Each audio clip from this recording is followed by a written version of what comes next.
येत्या काळात पुण्याचं पाणी पेटणार अशी चिन्ह दिसत आहेत। कुठलाही प्रश्न पेटवायचा ठरला की रस्त्यावर उतरून आंदोलन करायचं। आंदोलन किती भडकले हे दाखवायला जाळपोळ करायची आणि त्यासाठी पेटंट म्हणजे टायर जाळायचे। पण आता हे टायर जाळणं चांगलंच महागात पडणार आहे। तब्बल 25 कोटींपर्यंत दंड होणार आहे। त्यामुळे राजकीय नेत्यांनाही ही टायर जाळणारी आंदोलनं बरीच महागात पडणार आहेत।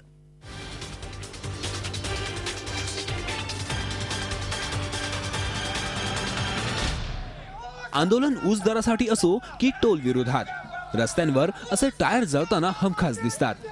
आंदोलनाची तीव्रता दिसावी हा आंदोलकांचा त्यामागचा हेतू। पण आता कुठल्याही आंदोलनादरम्यान टायर जाळल्यास 3 वर्षाची शिक्षा होऊ शकते। त्याचबरोबर 10 कोटींचा दंडही होऊ शकतो। टायर जाळण्याचा गुन्हा परत केलात तर दंडाची रक्कम 25 कोटींपर्यंत जाऊ शकते। त्यामुळे यापुढे आंदोलनादरम्यान टायर जाळल्यास फक्त कार्यकर्त्यांनाच नाही तर त्यांच्या नेत्यांनाही ते चांगलंच महागात पडू शकतं। टायर जाळल्यावर एक आगीचे असे लाल भडक लोळ निघतात आणि प्रचंड मोठ्या प्रमाणात विषारी धूर निघतो काळा आणि तो वरतीपर्यंत जातो।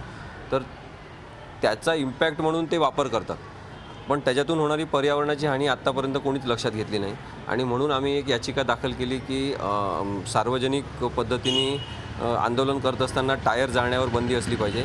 त्याचबरोबर खाजगीरित्या पण कोणी टायर जाळू नये, कारण की त्यातून होणारा विषारी धूर जो आहे तो पर्यावरणाची हानी करणारा तर आहेच, पण मानवी जीवनाला पण अत्यंत घातक आहे। ट्रायब्युनलनं वाळू माफियांनाही दणका दिलाय। वाळू माफियांना लगाम घालण्याचे आदेश ट्रायब्युनलला दिले आहेत। न्यायालयाने आदेश दिलेले आहेत की महाराष्ट्रातल्या विशेषतः सिंधुदुर्ग, रायगड, नवी मुंबई या भागामध्ये, रत्नागिरी या भागामध्ये जी वाळू माफियांची गँग या संदर्भात काम करत आहे त्याच्यावर कुठेतरी आवर घातला पाहिजे। त्यामुळे पोलिसांनी या संदर्भातले आत्तापर्यंत किती गुन्हे नोंद केले त्याची माहिती मागवण्यात आलेली आहे। तसंच महाराष्ट्र कोस्टल झोन अथॉरिटीकडून पण ही माहिती मागवण्यात आलेली आहे की आत्तापर्यंत अशी किती प्रकरणं झालेली आहेत।